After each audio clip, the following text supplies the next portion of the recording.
Bismillahirrahmanirrahim. Assalamualaikum warahmatullahi wabarakatuh. Perkenalkan, nama saya Muhammad Fajar Putra Akri. Saya mahasiswa semester 6 di Prodi Rekayasa Sistem Komputer FMIPA Untan. Untuk video pada kali ini, saya akan memberikan sebuah proses langkah-langkah untuk melakukan sebuah hacking atau biasa yang kita lakukan sebelum hacking. Nah, proses-proses itu dimasukkan ke dalam information gathering, dan untuk metode yang akan kita gunakan atau teknik-teknik yang bakal kita praktekkan secara langsung itu ada 7. Yang pertama ada Google Doc, yang kedua ada WHOIS, yang ketiga ada Reverse Domain Lookup, yang keempat ada Shodan, yang kelima ada Wapalizer, yang keenam ada The Harvester, dan yang ketujuh ada Knoppy. Untuk langkah-langkah proses yang bakal kita praktekkan ini sekaligus merupakan tugas dari mata kuliah keamanan sistem. Nah, jadi yang pertama kita akan melakukan metode yang pertama dulu, yaitu teknik Google Doc. Sebelum lanjut untuk mempraktikkan langsung, nah kita harus tahu dulu Google Doc atau yang biasa disebut Google Hacking itu digunakan para peretas untuk melancarkan sebuah aksinya. Nah, doc itu adalah sebuah tindakan memasukkan kata kunci pada mesin pencari di Google. Gunanya untuk apa sih? Untuk mencari celah keamanan pada suatu website dengan tujuan utamanya itu melakukan peretasan. Biasanya orang yang melakukan ini tekniknya itu disebut dengan dorking atau mencari informasi secara detail. Nah, untuk langkah-langkahnya kita bisa masuk ke Google dan kita tulis Google Doc database. Nah, di sini kita masuk ke GHDB-nya. Nah, website ini mengumpulkan semua data-data dari para pengguna yang ada di Google. Contoh, kita di sini search admin. Nah, di sini bakal keluar doc yang berisi dengan panel admin yang bakal tertuju ke masing-masing website. Contoh di sini. Nah, ketika sudah mendapatkan admin panelnya, autornya di sini ada, pemiliknya Ashit Tirkey. Kita bisa langsung searching di sini dengan mengklik admin panel di sini. Nah, seperti ini. Maka akan keluar informasinya secara detail. Seperti itu. Terus kita harus tahu juga IN URL ini termasuk salah satu jenis dork gitu. Nah, selain ini juga banyak sekali jenis-jenis dork gitu. Seperti IN URL itu tadi, alin URL, terus ada in title, ada site, ada in text, ada file type. Gunanya apa? Seperti yang tadi sudah disampaikan pada penjelasan dork itu apa? Yaitu untuk memberikan informasi secara detail. Seperti itu. Nah, kalau in URL ini merupakan URL untuk mencari website dengan kata kunci yang diluruskan gitu. Seperti itu. Nah, kita akan coba jenis yang lainnya dengan mengembangkan untuk mendapatkan informasi yang lebih akurat. Kita contoh di sini, intile, kita pakai intile. Nah, saya ada coba telusuri tadi Intel Videography. Nah, kita akan cari informasi berupa videografi dengan file type PDF. Kita searching, maka akan keluar informasi yang lebih akuratnya, karena kita menggabungkan dua jenis dock sekaligus. Seperti ini. Kita tinggal klik, maka akan muncul download info filenya itu PDF. Seperti itu. Itu untuk metode dari teknik Google Docking. Kita akan lanjut ke metode atau teknik selanjutnya. Oke, kita lanjut ke metode dengan teknik yang kedua, itu ada WUIS. Nah, WUIS itu apa sih? Jadi WUIS itu merupakan sebuah riwayat yang dibuat daftar berupa catatan yang isinya itu untuk mengidentifikasi gitu, identifikasi gimana caranya untuk menghubungi pemilik si domain ini yang sudah ada di internet. Nah, informasi yang bisa kita dapatkan itu apa aja sih? Biasanya itu ada nama, terus alamat, email, nomor telepon, terus kontak administratifnya, tanggal pendaftarannya, terus pembaharuan terakhir dia kapan, dan tanggal kadaluarsanya. Nah,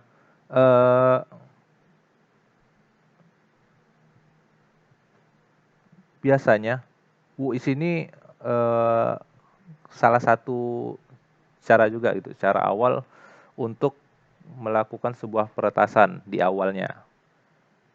Nah, untuk caranya kita masuk di Google lagi, kita tulis WUIS.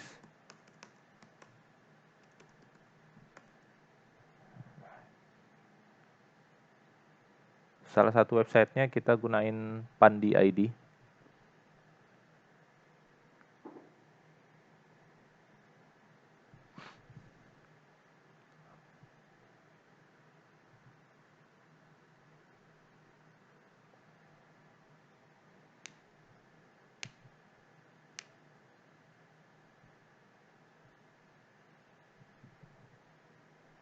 Oke, dengan beberapa situs, salah satunya Pandi ID ini, kita dapat mengetahui siapa pemilik yang bakal bertanggung jawab gitu atas domain dan IP address dari si yang mempunyai website itu tersebut. Contohnya kita bakal cek di sini Himaster. Kita cek. Oke. Nah, di sini terlihat sebuah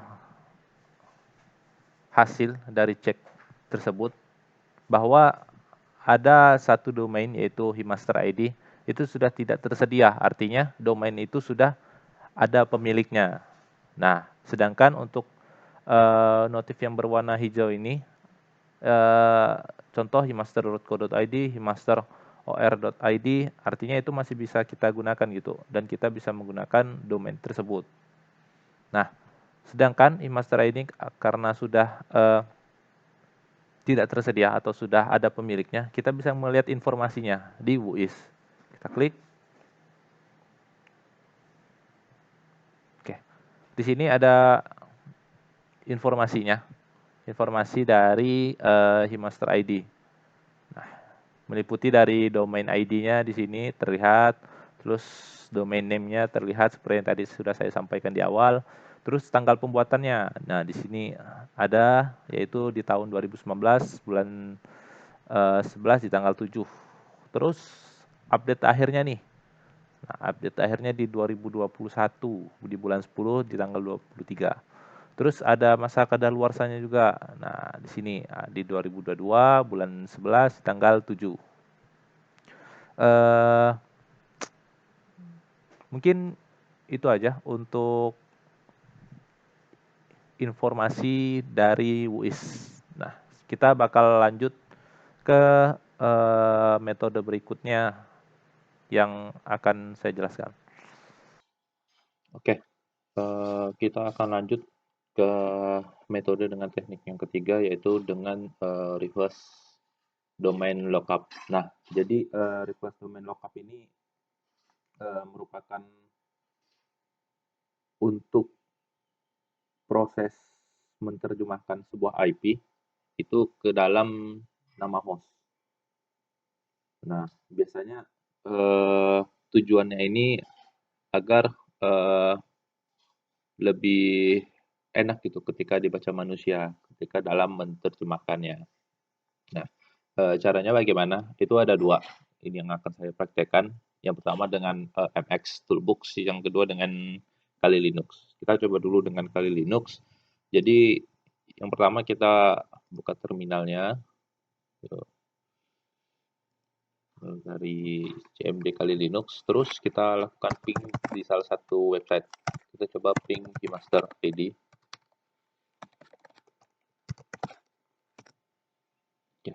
Nah, di sini akan keluar IP address-nya. Kita selesaiin aja. Nah, di sini untuk melihat hostname-nya, kita lakukan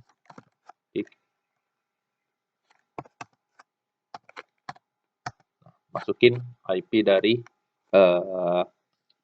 si master ID-nya.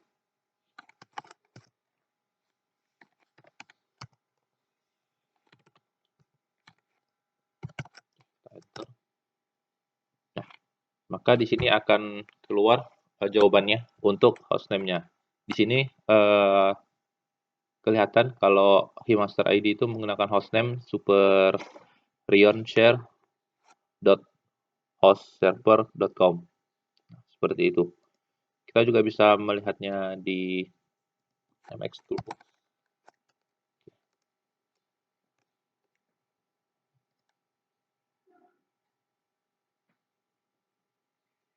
Di sini di super tool-nya kita ubah ke reverse lookup. Oke, tinggal kita salin aja. Oke. Kita salin ini.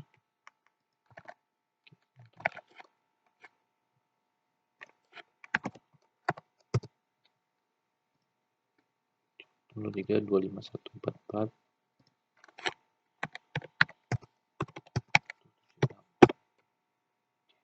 Kita searching. Dan untuk jawaban dari IP-nya bakal mengeluarkan domain name atau hostname-nya superionshare.hostserver.com. Seperti ini. Kita bisa klik. Seperti ini. Yang akan keluar hostname-nya. Mungkin itu dulu untuk di bagian reverse domain lookup. Kita lanjut ke metode dengan teknik berikutnya. Oke, di teknik yang keempat dan kelima ini, itu ada showdown dan wapalizer, yang dimana untuk secara penggunaannya kita menggunakan ekstensi yang ada di Chrome atau di Google. Nah, sebelumnya silakan untuk di-download dulu untuk ekstensinya. Yang pertama di poin keempat itu ada showdown. Ada showdown, yang kedua itu ada wapalizer. Sini. Nah, showdown itu apa sih? Nah, jadi showdown itu sebuah search engine yang dirancang untuk mencari perangkat atau sistem komputer yang terhubung dengan www atau World Wide Web. Gimana caranya? Kita contohkan di sini, kita akses si master ID. Nah, setelah muncul halaman dari master ID, kita buka ekstensinya. Buka ekstensi, lalu kita masuk ke ekstensinya showdown. Nah, seperti ini. Jadi di sini akan keluar secara detail sebuah informasi dari IP.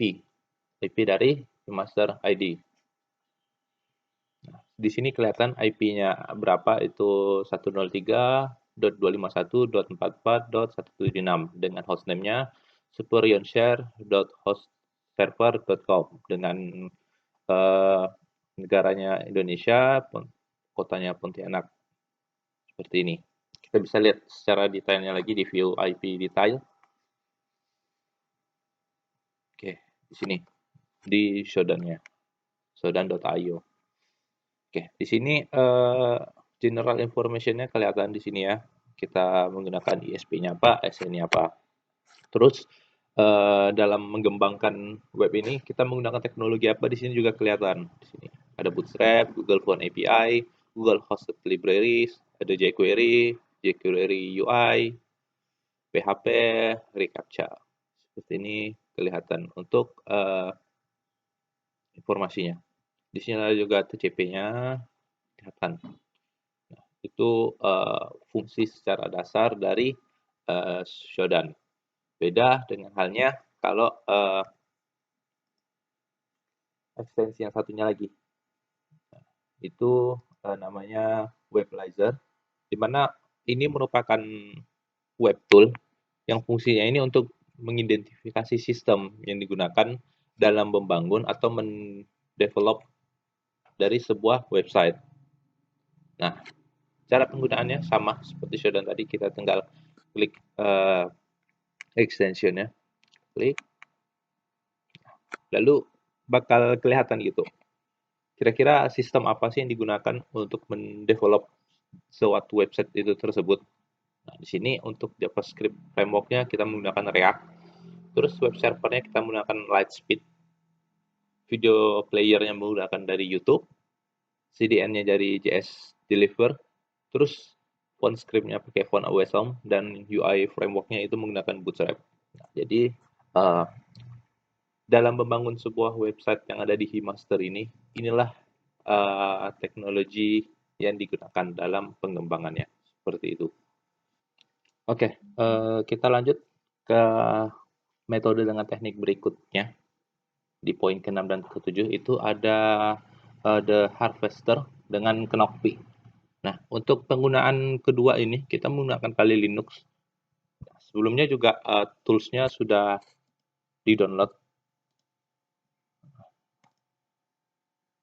Jadi tools-nya sudah di-download, the harvester sama Knoppy-nya. Di sini untuk the harvester ini itu merupakan sebuah tools yang dapat mengumpulkan informasi. Nah, biasanya informasi yang dibuat itu dalam bentuk email, subdomain, host, dan beberapa informasi untuk informasi si website yang kita telusuri itu tersebut. Nah, caranya kita buka terminal emulatornya di sini. Terus kita masuk ke folder harvesternya. Sini. Nah, kita sudah masuk ke harvesternya. Terus langkah selanjutnya yang kita lakukan itu kita tulis the harvester.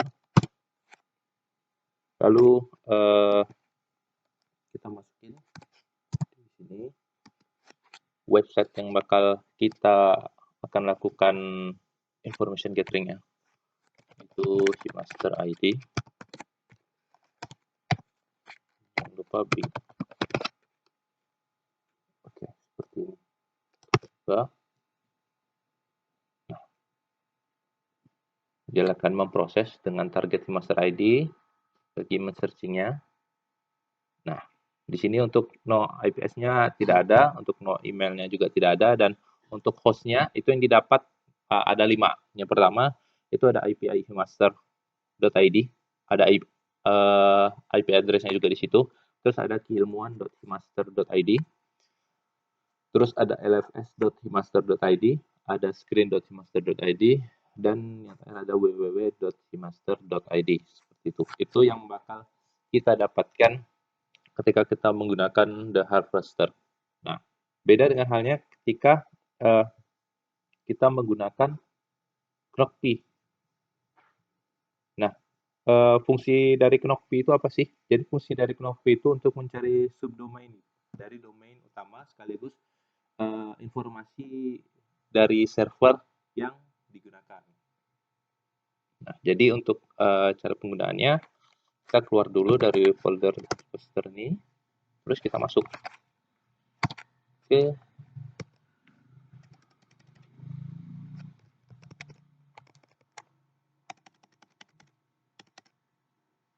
dulu push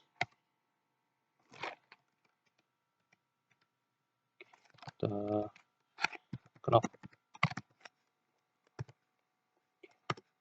Nah, sudah masuk di folder Knockpi-nya. Kita akan coba lagi.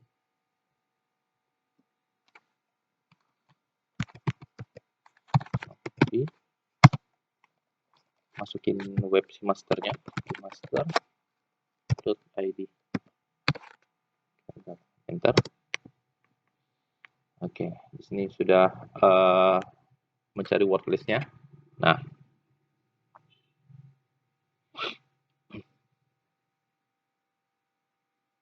biasanya dalam proses ini akan keluar hostname-nya. Nah, di sini lumayan banyak dan panjang ya. Untuk mengakhirinya kita bisa tekan Ctrl plus C. Seperti ini. Ini baru 0,82% dari prosesnya ya. Oke. Nah, kita coba ke atas lagi.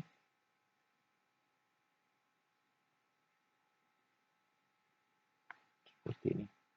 Targetnya itu ada master ID dengan IP-nya itu keluar, word list-nya jumlahnya ada, lokalnya ada, Google-nya ada, Dango-nya ada, virus totalnya itu juga terlihat. Nah, biasanya dalam akhir penelusuran ini setelah selesai itu bakal keluar hostname-nya.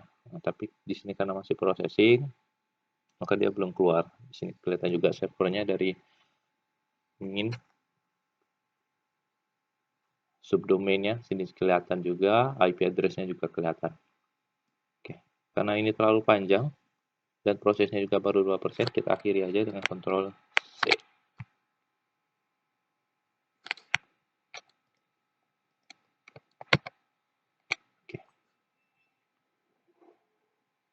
Oke, sudah kita akhiri di sini. Oke, mungkin itu aja yang bisa dapat saya jelaskan dan saya sampaikan untuk ketujuh metode dengan beberapa teknik untuk proses information gathering. Kurang lebihnya saya mohon maaf, semoga di video ini dapat membantu teman-teman dalam belajar di keamanan sistem ini. Saya akhiri. Assalamualaikum warahmatullahi wabarakatuh.